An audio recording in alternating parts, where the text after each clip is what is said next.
Lord, I need your blessings today. Panginoon, maraming salamat sa araw na ito. Maraming salamat at lagi kitang kasama.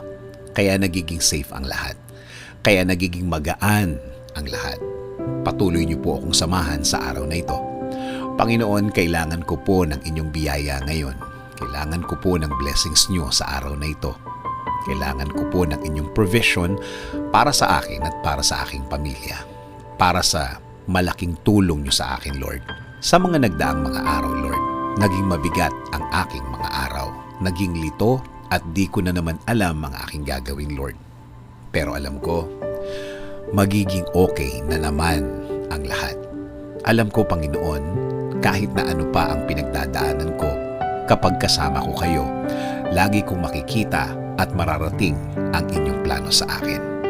Ang mga gusto niyong gawin sa aking buhay na makakabuti sa akin. Kaya ngayon, Lord, dasal ko po na pagaanin niyo na po ang aking sitwasyon ngayon.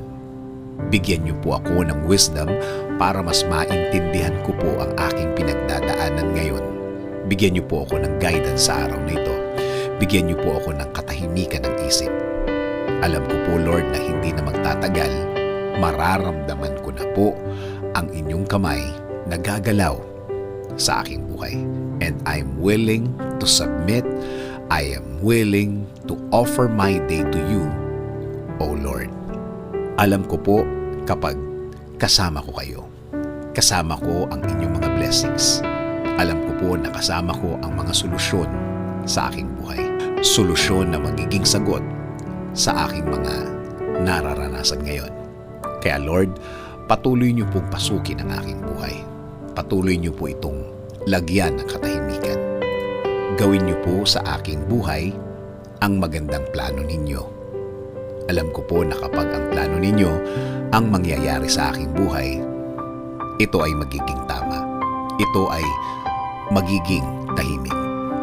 Lord, itinataas ko din po ang aking bayan.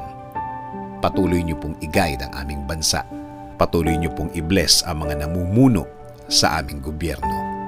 Make them safe and make them wiser every day. Salamat, salamat Panginoon sa inyong biyaya sa araw-araw.